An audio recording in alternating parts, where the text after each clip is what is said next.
Senhores e senhoras, bom dia. Retomando aqui a nossa 36ª sessão virtual ordinária do dia 7 de dezembro de 2020, anuncio o processo de recurso 2236-2018, auto de infração 2018-03561, em que é recorrente Glassmax, Indústria e Comércio de Serviços e Vidro Limitada, recorrido pelo julgamento de primeira instância, doutor Pedro Jorge é o conselheiro relator, a indicação de procedência do feito em primeira instância e também pela assessoria processual tributária. Passo a palavra ao conselheiro relator para início do relato.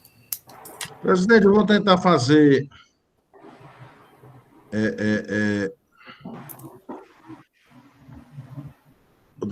esse relato aqui breve, certo? Porque já foi bem...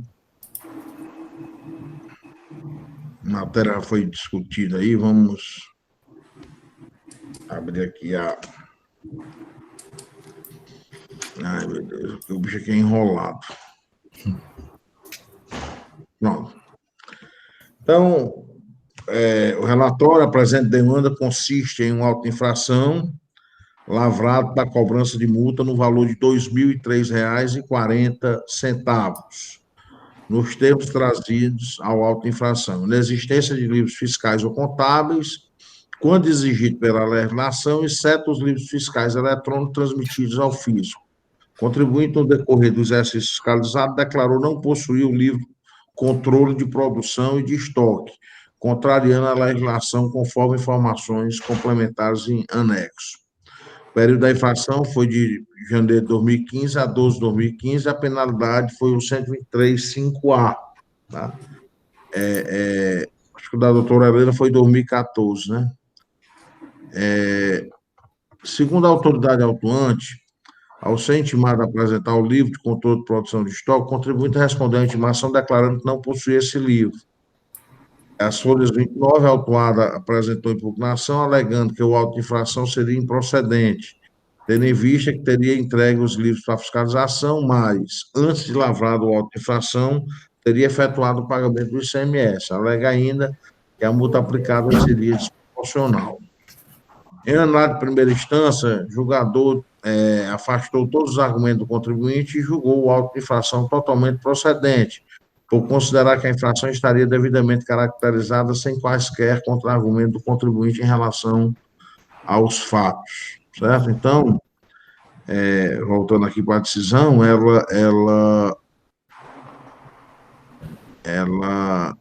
ele já foi diretamente, né, de fundamento aqui, e já vai diretamente julgando procedente correspondente a 600 ofícios, né? Justamente o 123.5A, né? Da lei. Eu tô coisando aqui porque eu entro lá na outra para ver o processo e volto para cá para a gente aqui. Aí eu me enrolo aqui um pouquinho. Vamos tentar aqui, pronto. Ainda não tenho muita habilidade aqui na... Vamos lá.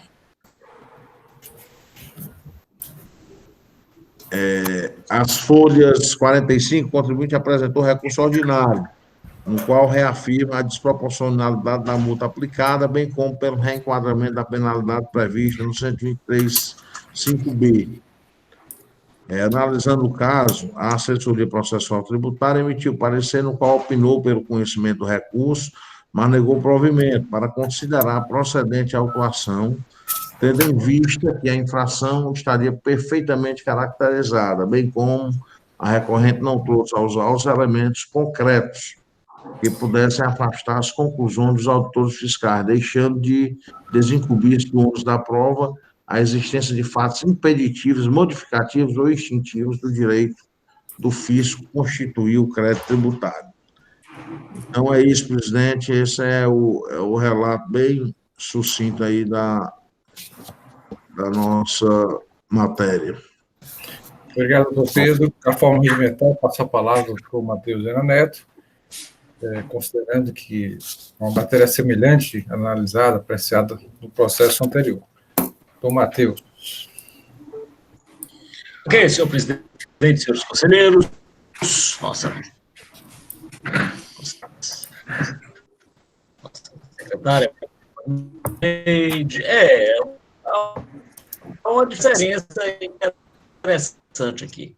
É que, no presente caso, o julgador singular, ao aplicar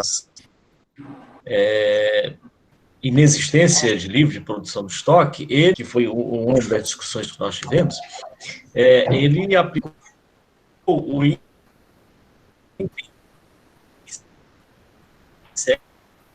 Doutor Matheus, a sua... que é a linha A, o caso que nós discutimos. Doutor Matheus, não está chegando bem o som. Pelo menos para mim aqui está chegando com falhas. Não sei se os demais colegas conseguiram. A imagem em algum momento falhou. Se o senhor puder repetir. Repetir. E agora? Tá tudo ok? Aparentemente sim, normalizou. Sim. Talvez se o senhor tirar a imagem, melhora a questão do som. Ok. Com a palavra. Pronto. Ok. Então, a diferença do julgamento singular para o anterior, do presente julgamento, é que naquela situação anterior, o julgador singular teria aplicado a sanção correta. Aí tivemos aquela discussão acerca do erro material, que seria erro material ou não, mas de qualquer sorte o processo retornou para que fosse proferido um novo julgamento, tendo em vista que não houve recurso de ofício e o erro, eventualmente, que pudesse ter sido cometido pelo julgador singular não poderia ser corrigido. Mas, no presente caso, o julgador singular aplicou a sanção de 600 ofícios. Recorre o contribuinte, então, pedindo a aplicação de uma sanção com todos os argumentos que nós já analisamos no processo anterior. Mas o caso aqui, e aí utilizo do raciocínio já desenvolvido no processo anterior, iniciado pelo Dr. William, no sentido de que a sanção vigente à época era aquela de 90 ofícios, pela inexistência de livro. E o agente fiscal aplicou a sanção vigente, atual, que é de 600 ofícios, e não de 90, como era na época. E a Procuradoria, a única retificação que a Procuradoria faz é exatamente pela aplicação da sanção vigente à época, afastando todos os outros argumentos que foram utilizados pelo recorrente, tanto na impugnação quanto no recurso. Então, a Procuradoria, sem mais delongas, senhor presidente, se manifesta pela aplicação da sanção prevista no 5A, mas com a redação vigente à época da ocorrência dos fatos, tendo em vista que a infração era mais benéfica, a sanção era mais benéfica no período. É nesse sentido que a Procuradoria se manifesta. Obrigado, doutor Matheus. Processo em discussão, senhores. Alguma discussão? Doutor William Falcão. Senhor presidente, uma coisa que eu não atentei no meu processo, mas no segundo, só para compartilhar assim, o meu entendimento, assim, a forma, está aqui. Se nós formos, olha, o julgador singular neste processo, ele aplicou o 5A da forma que a autuante também fez, aplicou 600 ofícios, de 600 ofícios por livro. A redação anterior, que eu defendi a aplicação da anterior, por ser mais benéfica, inexistência dos livros fiscais, né, é o caso, ou atraso dos livros fiscais e contábeis, multa equivalente a 90 ofícios por período. Aí eu vejo o que é esse período. Porque no primeiro, na redação que está aplicada aí pelo julgador, e mantida no parecer, é de 600 ofícios por livro.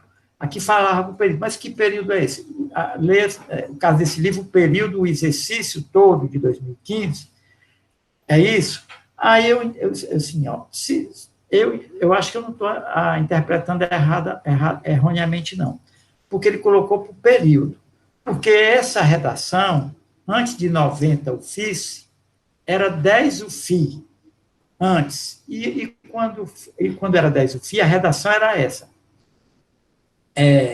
atraso de escrituração, a original do livro, né?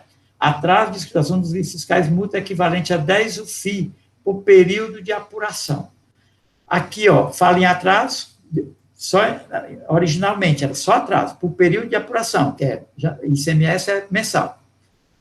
Aí foi alterada para essa nova redação, inexistência do livro ou atraso, quer dizer, contemplou também a inexistência, né? O atraso já tinha, e mudou para 90 o FIS, o FII para o FIS. Mas aqui colocou por período. Não colocou a apuração, por isso que eu entendi, quando me manifestei, que tinha que aplicar essa daqui de 90 o FIS, porque o período aí é o período do livro, o exercício do livro, eu li como exercício. Aí, será que foi por essa maneira que alterou, né, a relação, deixou que era melhor? Porque se for 90 eu fiz por período, aí é diferente, vai dar 10 meses, dá 990, mais de 1.000 fiz. Aí aplicou, a julgadora aplicou aquela menor, e mudou para B, complicou. Mas eu ainda entendo que, no caso, o exercício é 2015, essa alteração para 600 UFIs foi feita posteriormente em 2017, tem que aplicar a redação anterior, né? Aí, a questão do período, entendendo como o exercício 2015. Ok, doutor William, processo em discussão, senhores. Alguma discussão? Então, como vota o conselheiro relator, doutor Pedro Jorge? Seu microfone está desligado, doutor. Eu acho que eu vi um gatinho. O gato aqui em casa tem um negócio sério aqui de gato, viu? Estou atacando aqui para cima. Espera aí. Acho que eu vou começar a voltar para o escritório, que é mais tranquilo lá. Pois bem, presidente, então eu recebo o recurso, certo? E seguindo aqui o entendimento do doutor Matheus, da Procuradoria em sessão, a gente vai pelo 123.5A, da forma anterior, que era 90 FIIs, né? Durante o ano, o entendimento que no ano de 2015 ele teria que pagar, foi o exercício, né? Ele teria que pagar 90 FIIs, se não 600 FIIs, que foi o que foi julgado aqui, foi julgado não, foi foi julgado e que a assessoria tributária manteve, né? 600. Aí o procurador em sessão mudou para o entendimento que seria o mais benéfico, né? O anterior, que são 90 FIIs. Senhores, algum voto em sentido contrário? Não tendo nenhum voto em sentido contrário, esta Câmara, por decisão unânime, conhece do recurso, dá parcial provimento, né, para modificar a decisão de primeira instância de procedência do feito para parcial procedência. Senhor presidente? Pois não. Perdão, eu peço perdão, realmente, assim, eu estava entendendo que, desculpa, eu realmente assim, desconcentrei, mas eu acho que o doutor William tem razão, 90 ofícios por período multiplicado por 12 dá muito mais do que 1.000 FIIs. O período é um ano, não é um período mensal, não. Mônica, só questão de ordem, né? Então, só questão de ordem. Sim. Volto a perguntar, alguma discussão adicional com relação... Não, discussão não, senhor presidente. Inclusive com relação ao período. Seria importante ouvir a sua manifestação. O doutor William, pelo que eu entendi, ele entende que é 90 UFI para todo o exercício de 2015. Tá? Então, se algum conselheiro tem uma opinião diversa, manifeste-se agora. Certo, senhor presidente. Então, eu mantenho a decisão por hora, senhor presidente. Se houver alguma discussão posterior a respeito disso, né, eu mantenho a decisão singular, nos termos da decisão singular. Então, só para esclarecer, doutora Mônica. Pela procedência da autuação, nos termos de julgamento singular, 600 UFIs. Para todo o período. Ok. Há necessidade de colher o voto de cada um individualmente? Vou fazer até para que não fique nenhuma dúvida. Doutor Pedro Jorge, por favor, eu queria que o senhor repetisse seu voto, considerando que, para não gerar nenhuma dúvida, né, com relação à decisão a ser tomada. Pergunto ao senhor relator se alguma preliminar foi suscitada pela parte. A questão da nulidade, de não registro do livro, algum ponto que é comum em alguns processos dessa empresa. Não se escuta, doutor Pedro. A gente afasta as nulidades, certo? E recebe o recurso e vai pela parcial procedência, reduzindo para 90 ofícios, de acordo com a manifestação em sessão da Procuradoria-Geral do Estado, por ser mais benéfico ao contribuinte, no exercício 2015. Ok. Doutor Fernando Martins. Com o relator, presidente. Doutor Pierre. Com o relator, presidente. Doutor Willamy. Com o relator. Doutora Helena. Com o relator. Doutora Mônica, como vota? Conforme eu dito, senhor presidente, pela manutenção nos termos de julgamento singular, pela procedência. Então, esta Câmara, por maioria de votos, conhece do recurso, nega provimento, afasta as preliminares, nulidade suscitada pela parte no mérito, a parcial procedência, aplicando a penalidade 103.5A, limitada a 90 ofícios por período, no caso 2015, pelo exercício. Voto contrário da doutora Mônica, que decide pela procedência do feito nos termos do julgamento singular. Essa decisão diverge, né, acompanha o entendimento da consultoria, da parecer da consultoria, entretanto, decisão de acordo com manifestação oral do outro procurador do Estado, doutor Matheus Viana Neto.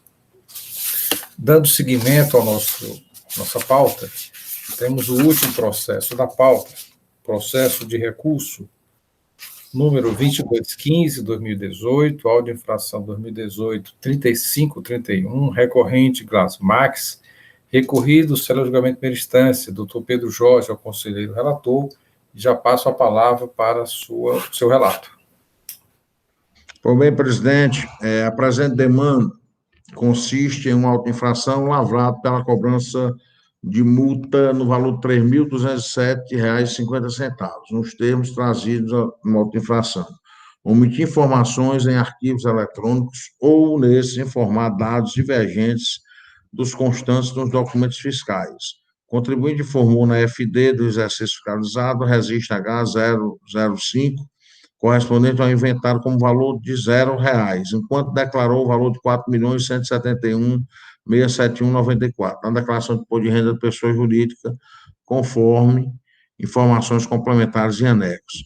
O período da infração foi 1º de janeiro de 14 a 12 de 14. A penalidade já vai direto aqui, já é a 123.8L, né, da Lei 12.670. Segundo a autoridade fiscal, o registro H005 do SPED informa o inventário totalizando R$0. Por outro lado, o contribuinte enviou cópia do estado de imposto de renda no valor declarado de R$ 4.171, como já foi falado. A súmula 37, a autuada apresentou impugnação, alegando que durante o período fiscalizado no ano de 2014 não seria obrigado a entregar o inventário no SPED contábil, de acordo com a Instrução Normativa 1594 de 2015, da Receita Federal. Em análise em primeira instância, o julgador afastou todos os argumentos do contribuinte, julgou a auto-infração procedente, por considerar que ambas as obrigações federais e estaduais devem refletir de forma regular a realidade da empresa sob fiscalização. Além disso, a obrigação legal a que está sujeita a empresa e que for objeto da autuação diz respeito à escrituração digital dos valores por meio de EFD. E mesmo na hipótese de entrega física, esta não saneia o cumprimento da referida obrigação legal. Além disso, teria constatado que, no presente caso, sob análise, que a empresa contribuinte autuada ateve-se na sua defesa a afirmar sua regularidade fiscal, sem trazer aos autos elementos de prova que comprovem que a mesma informou a totalidade do seu inventário de mercadoria ao fisco, via SPED.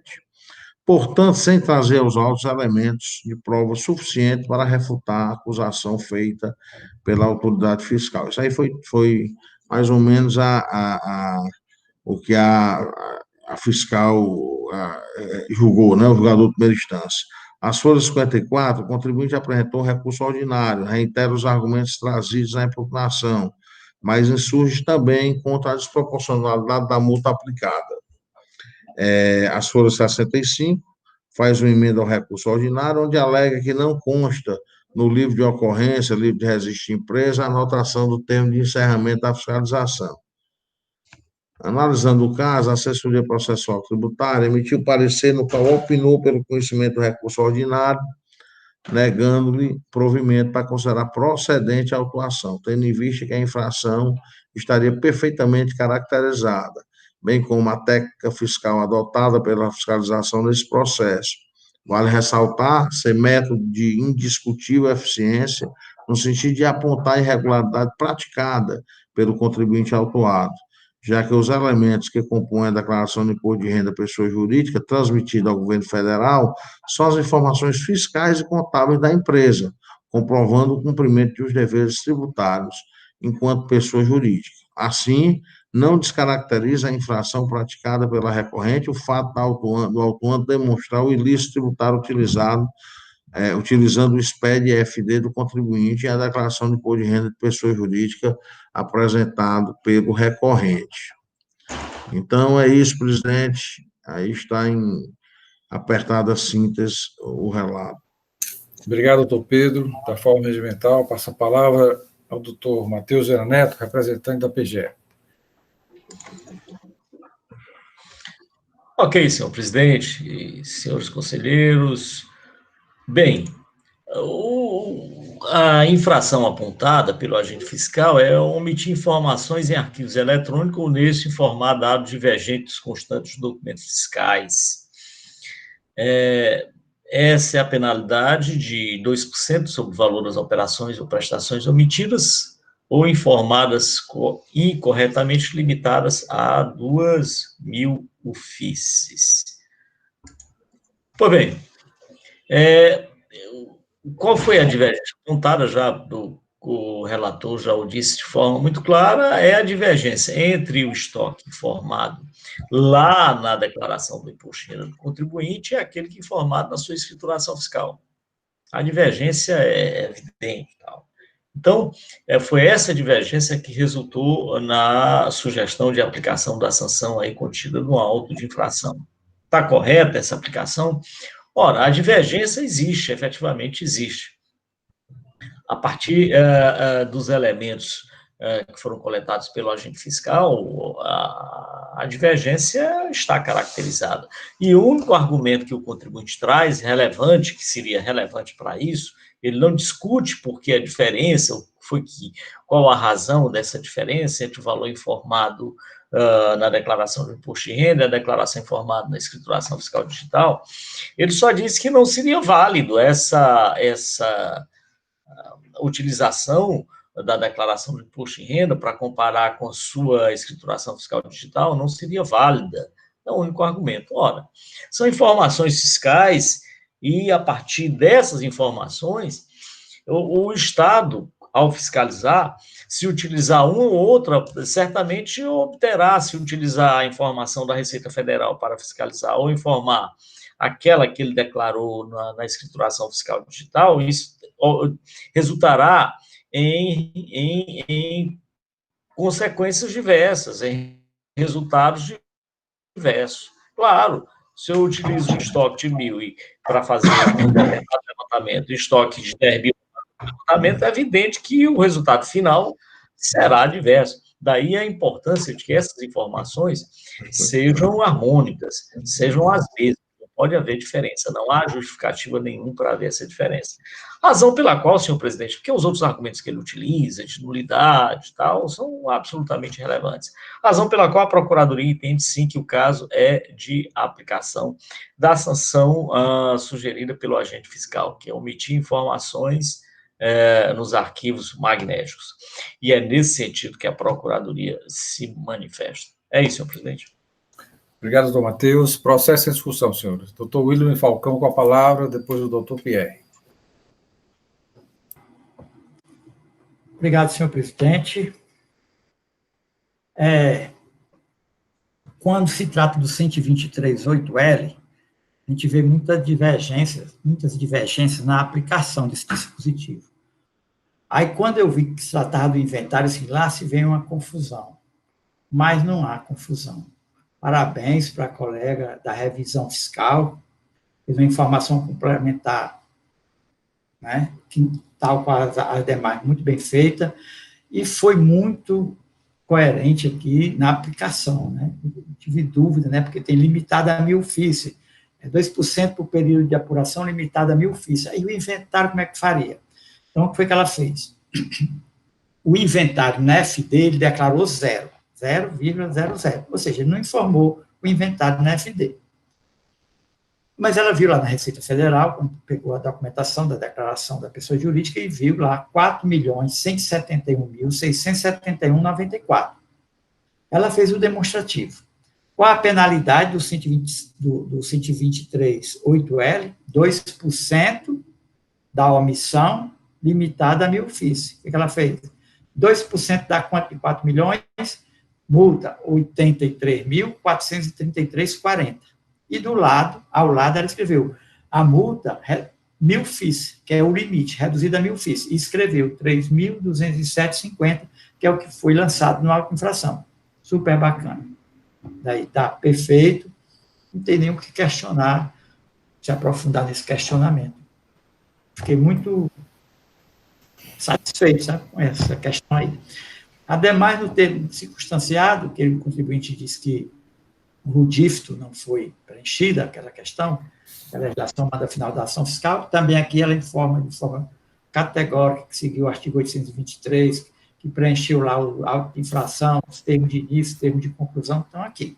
O contribuinte apenas veio, levantou essa questão, mas, como eu disse no outro auto, devia ter trazido a cópia do livro e mostrar até aqui, ó, o fiscal não anotou nada, embora isso não seja caso de nulidade, mas colocar dessa forma, né, que não foi registrado, estando registrado, fica complicado, a defesa devia ser mais, né, fazer a defesa de uma forma mais transparente, correta, mas não dizer isso aí, fica até, um abraço feio, né, para quem está fazendo a defesa, fazer isso aí. É isso, senhor presidente. Obrigado, doutor William. Passo a palavra ao doutor Pierre para a sua manifestação. Muito obrigado, senhor presidente. Eu queria perguntar ao relator, eu não me lembro também dos processos que eu vi, a Glasmax, ela também presta serviço? Ela é só indústria? Alguém sabe dizer, não? Porque nem toda receita de RPJ está sujeita a ICMS. Os conselheiros relatores de hoje, doutora Lene, doutor... Atenção, o meu álbum não tinha... Mas eu queria saber do conselheiro relator. A Mônica, geralmente, ela pega isso bem rapidinho. Aqui, doutor Pierre, aqui na identificação aqui da razão social, Glasmax, Indústria, Comércio e Serviços de Vidros Limitada. Né, então...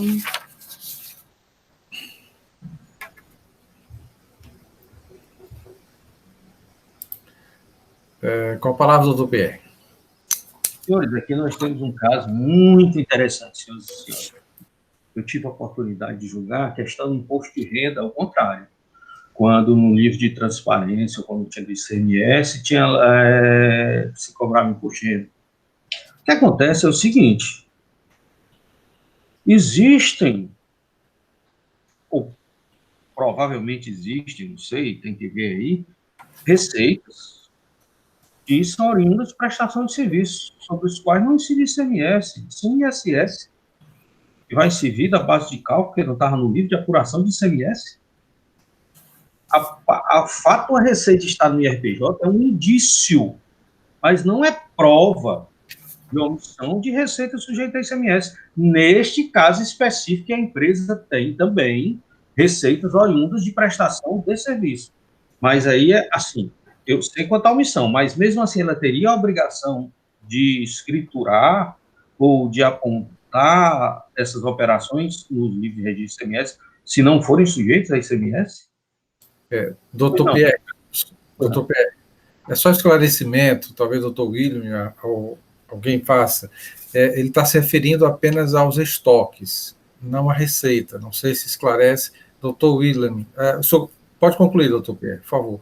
Mas só fazendo essa observação. Ele pegou a receita do IRPJ, porque o IRPJ não tem estoque. Não, doutor Pierre.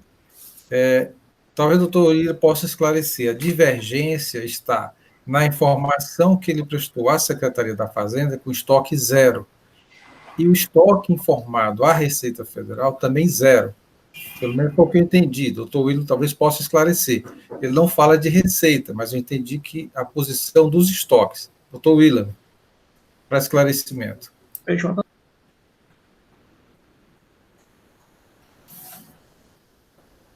William, o microfone está fechado, doutor. Seu microfone. Vou ler. O registro H005 do SPED informa o inventário totalizado zero, que é o que ela está dizendo lá na notificação. Informado na FD, no SPED, zero. Conforme abaixo discriminado. E tira o print, né? Intimada através do termo de início, 2017-1268, enviou cópia do extrato de imposto de renda pessoa jurídica de 2015, ano base 2014. O valor do inventário, olha o que a fiscal está dizendo, o valor do inventário ali declarado, é inventário, foi de R$ 4.171.671,94. Bom, em 12 de março de 2018, o contribuinte entregou que seria o inventário de 2014, pegou, deve ter para o fisco aqui, totalizando 1.007.840,48. Assim, há divergência entre a escrituração fiscal e a contábil no valor de R$ 4.171.694 declarado no imposto de renda, conforme anexo. Está no processo. Obrigado, doutor Pierre. Esclarecido, não, peço desculpas, eu tinha entendido errado, aí desenvolvi o raciocínio por outra linha. Nada mais a falar. Processo em discussão, senhores. Não havendo discussão, como vota o conselheiro relator, doutor Pedro Jorge?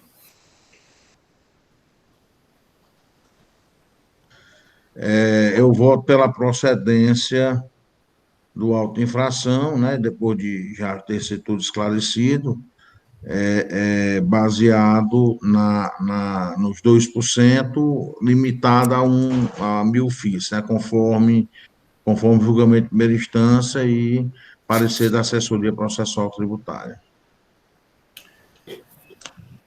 Senhores, algum voto divergente do pronunciado, anunciado pelo conselheiro relator? Então, esta Câmara, por decisão... Doutora Mônica, pode se manifestar, doutora Mônica. Não, tem preliminares de nulidade para afastar, não, né? Tem a da falta de registro no termo, no livro. Só para chamar a atenção de afastar a nulidade. Há necessidade de colher os votos individualmente?